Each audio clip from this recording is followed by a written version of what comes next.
आज हम ई 305 subject code के फंडामेंटल ऑफ कंट्रोल सिस्टम की प्रथम यूनिट कंट्रोल सिस्टम के बारे में पढ़ेंगे।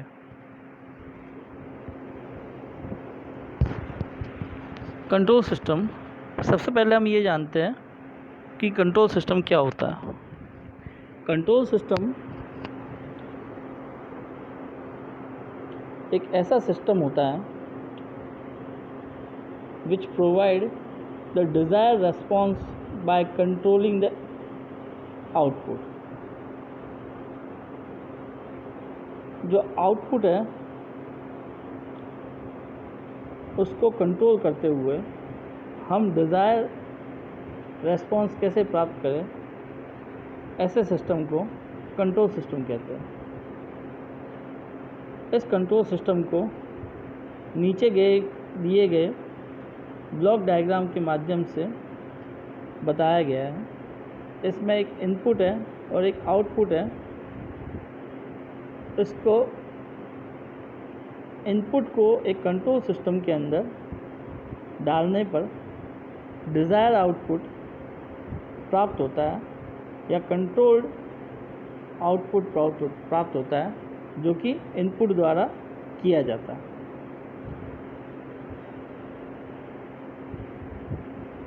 अब कंट्रोल सिस्टम को मुख्य रूप से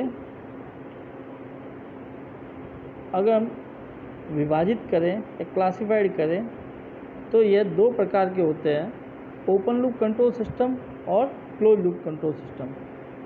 यह जो विभाजन किया गया है, यह इनमें उपस्थित फीडबैक पाथ के आधार पर इसको दो भागों में विभाजित किया हुआ है। यदि किसी सिस्टम के अंदर फीडबैक पाथ नहीं है तो ऐसे सिस्टम को ओपन लूप कंट्रोल सिस्टम कहेंगे। वहीं अगर किसी सिस्टम के अंदर फीडबैक पाथ है तब ऐसा सिस्टम क्लोज लूप सिस्टम कहा जाएगा। हम सर्वप्रथम ओपन लूप कंट्रोल सिस्टम के बारे में जानते हैं। यह जैसे कि अभी बताया गया कि output is not feedback to the input. तो आउटपुट से किसी प्रकार का कोई फीडबैक पाथ इनपुट को प्रदान नहीं किया गया है। ऐसे सिस्टम को ओपन लूप कंट्रोल सिस्टम कहते हैं। नीचे दिए गए ब्लॉक डायग्राम के अंदर एक simplified open loop control system को बताया हुआ है, जिसमें एक इनपुट है वो कंट्रोलर को प्रोवाइड किया जाता है। वह इस कंट्रोलर के माध्यम से एक्चुएटिंग सिग्नल जनरेट किया जाता है। यह सिग्नल प्रोसेस किया जाता है या प्लांट में दिया जाता है, जिसके द्वारा आउटपुट है वो जनरेट होता है। हम यहाँ पे एक एग्जांपल देखते हैं, traffic light control system. Traffic light control system एक प्रकार का ओपन लूप कंट्रोल सिस्टम है। इसको हम देखते हैं कि ट्रैफिक लाइट के अंदर जिस प्रकार से जो लाइट का कॉम्बिनेशन होता है, जिसके अंदर जैसे सामान्यतः 3 प्रकार की लाइटें होती है, लाल, पीली और हरी। तो इन तीनों ही लाइट के कॉम्बिनेशन को इस प्रकार से रखा जाता है कि सब 10-10 मिनट के या 10-10 सेकेंड के अंतराल में जले। यह लाइट जो जलती है, इनका वहाँ पे उपस्थित ट्रैफिक से सीधा कोई लिंक नहीं होता है। चाहे वो ट्रैफिक है या नहीं है, वह लाल कलर जो उसका निर्धारित है वो उस टाइम ड्यूरेशन के अंदर दिखाता है। इसको आगे हम और अच्छे से जानेंगे। अभी हम इतना सा जान लेते हैं कि ओपन लूप कंट्रोल सिस्टम ऐसा होता है जहाँ पे किसी प्रकार का कोई भी फीडबैक आउटपुट से इनपुट में नहीं लिया जाता। यहाँ पे एक एडवांटेज देखते हैं ओपन लूप कंट्रोल सिस्टम की। ये एडवांटेज इस प्रकार से है, ओपन लूप कंट्रोल सिस्टम एक तो ये बहुत सिंपल होता है यह सिस्टम इकोनॉमिकल होता है, सस्ता होता है। इसके अंदर मेंटेनेंस है उसकी आवश्यकता कम होती है और वह ज़्यादा मुश्किल नहीं होता। इसका प्रॉपर कैलिब्रेशन नहीं जो होता है उसके अंदर कोई प्रॉब्लम नहीं आती है।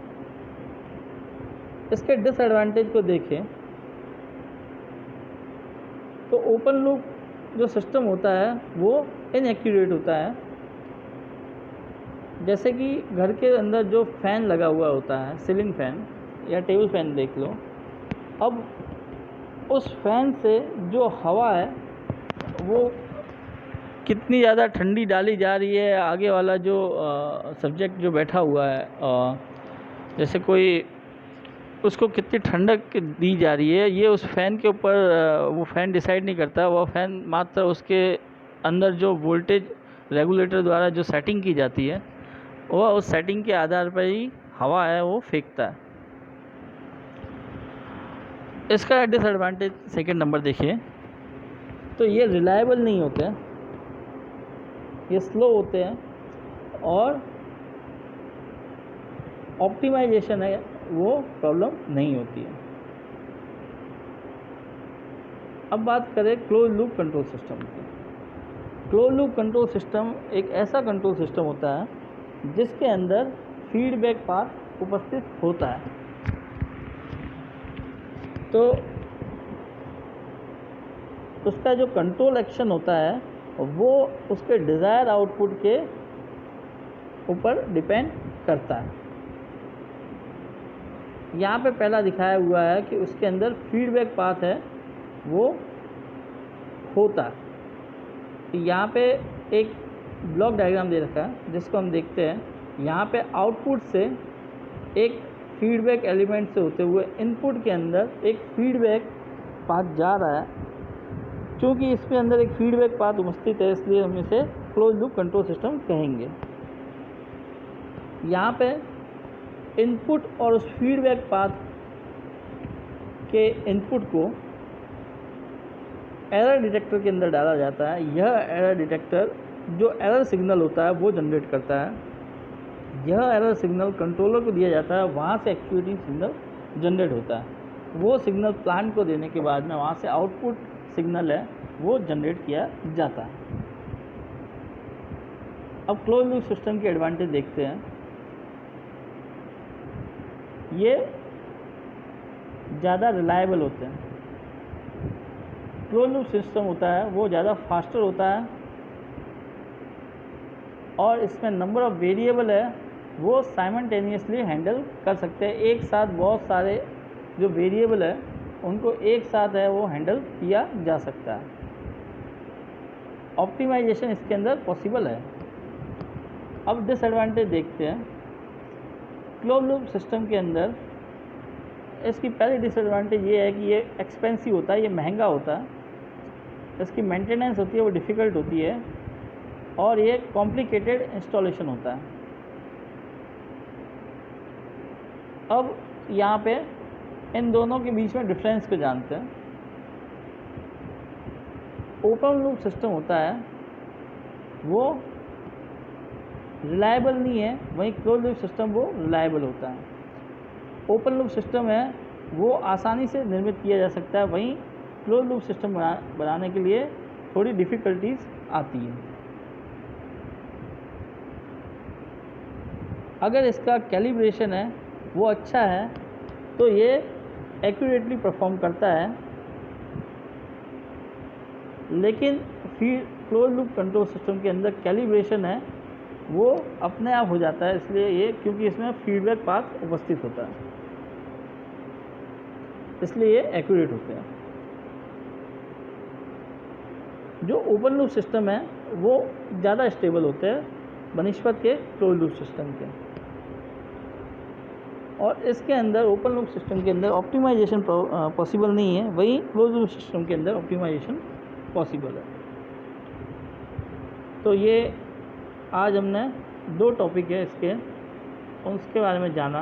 पहले तो कंट्रोल सिस्टम क्या है और दूसरा यह कंट्रोल लूप सिस्टम है वो फीडबैक के आधार पर दो भागों में विभाजित किया हुआ है, ओपन लूप और कंट्रोल लूप सिस्टम और क्लोज लूप कंट्रोल सिस्टम। तो इसके बारे में आप सबको वापस से ये देखना है। धन्यवाद।